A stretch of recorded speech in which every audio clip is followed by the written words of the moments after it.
दुनिया की राजनीति में दुश्मनी हमेशा खुलकर नहीं दिखाई देती। कई बार असली वार बंदूक या मिसाइल से नहीं, बल्कि साजिश, प्रोपेगेंडा, साइबर अटैक और आतंकवाद के जरिए किया जाता है। भारत भी ऐसे ही छिपी हुई लड़ाइयों का सामना करता रहता है। कुछ ऐसे देश हैं जो सामने से दोस्ती की बात करते हैं, लेकिन पीछे से भारत को कमजोर करने की कोशिश करते हैं। आज हम आपको बताएंगे उन 5 देशों के बारे में जो भारत के खिलाफ अक्सर खुलकर नहीं बल्कि छुपकर वार करते दिखाई देते हैं। सबसे पहले बात करते हैं पाकिस्तान की। पाकिस्तान और भारत की दुश्मनी किसी से छिपी हुई नहीं है। 1947 में देश के बंटवारे के बाद से ही दोनों देशों के रिश्ते तनावपूर्ण रहे हैं। पाकिस्तान कई बार सीधे युद्ध में भारत का सामना कर चुका है, लेकिन जब उसे यह एहसास हो गया कि सीधी लड़ाई में भारत से जीतना आसान नहीं है, तो उसने एक अलग रास्ता अपनाया। ये रास्ता था आतंकवाद का। कश्मीर में आतंकवादी गतिविधियों को बढ़ावा देना और भारत में आतंकी संगठनों को सपोर्ट करना और सीमा पर से घुसपैठ करना पाकिस्तान की रणनीति का हिस्सा रहा है। कई बार ऐसा भी देखा गया कि आतंकवादी हमलों के पीछे पाकिस्तान समर्थित संगठनों का नाम सामने आया, लेकिन पाकिस्तान हमेशा इन आरोपियों से खुद को अलग बताने की कोशिश करता है। यही वजह है कि उसे अक्सर छुपकर वार करने वाला दुश्मन कहा जाता है। अब बात करते हैं चीन की। चीन और भारत के बीच जो व्यापार और कूटनीतिक संबंध है, लेकिन सीमा विवाद दोनों देशों के रिश्ते में हमेशा तनाव पैदा करता है। लद्दाख और अरुणाचल प्रदेश को लेकर दोनों देशों के बीच कई बार टकराव की स्थिति बन चुकी है। चीन की रणनीति अक्सर सीधी टक्कर से ज्यादा दबाने की होती है और वह सीमा पर धीरे धीरे अपनी मौजूदगी बढ़ाता है, नया गांव बसाता है और इंफ्रास्ट्रक्चर बनाकर भारत पर दबाव बनाने की कोशिश करता है। इसके अलावा चीन पर साइबर जासूसी और डेटा चोरी जैसे आरोप भी लगते आए हैं। कई विशेषज्ञ मानते हैं कि भविष्य की जंग सिर्फ जमीन पर नहीं बल्कि डिजिटल दुनिया में भी लड़ी जाएगी और इस मामले में चीन काफी सक्रिय माना जाता है। अब तीसरा देश है तुर्की।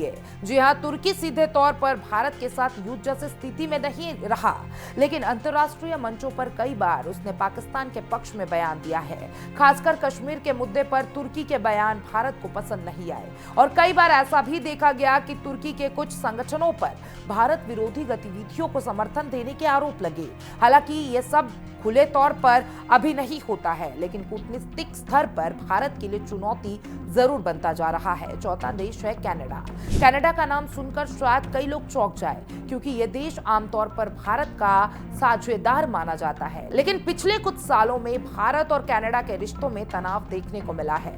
भारत ने कई बार आरोप लगाया कि कनाडा में कुछ अगलावादी संगठन सक्रिय है जो भारत के खिलाफ प्रोपेगेंडा फैलाते हैं। सोशल मीडिया और विदेशों में चलने वाले जो अभियान भी कभी-कभी भारत के लिए चिंता का कारण बनता है और कनाडा की सरकार कई बार अभिव्यक्ति की स्वतंत्रता का हवाला देती है, लेकिन भारत का मानना है कि जब कोई गतिविधि किसी देश की संप्रभुता और सुरक्षा के खिलाफ जाती है तो उस पर सख्त कार्रवाई होनी चाहिए। अब पांचवा देश है अफगानिस्तान। जी, अफगानिस्तान का कुछ हिस्सा, खासकर वो दौर जब वहां कट्टरपंथी संगठन मौजूद थे। अफगानिस्तान लंबे समय तक आतंकवाद का केंद्र बना रहा और कई ऐसे आतंकी संगठन वहां सक्रिय रहे जिनका असर भारत पर भी पड़ा और भारत के खिलाफ काम करने वाले कुछ आतंकवादी संगठनों को वहां से समर्थन मिलने की खबरें सामने आती रही। हालांकि अफगानिस्तान की स्थिति समय समय पर बदलती रही है, लेकिन क्षेत्र में मौजूद चरमपंथी समूह भारत के लिए हमेशा चिंता का विषय रहे हैं। इन 5 देशों की कहानी हमें एक बात जरूर सिखाती है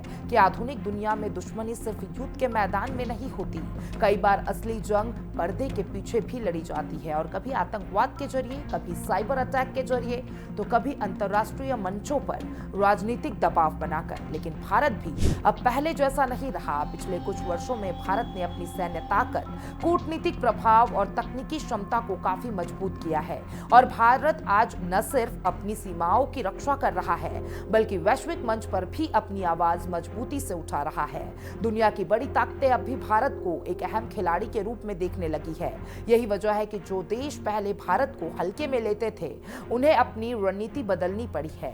फिर भी सच्चाई यही है कि अंतर्राष्ट्रीय राजनीति में स्थायी दोस्त या दुश्मन नहीं होते, बल्कि स्थायी कुछ नहीं होता, स्थायी हित भी नहीं होते।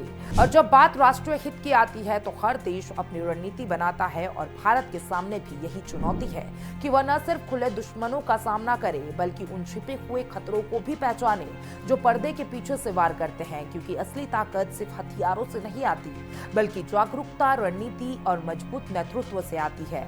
और शायद यही वजह है कि आज भारत हर मोर्चे पर पहले से ज्यादा सतर्क और मजबूत नजर आता है।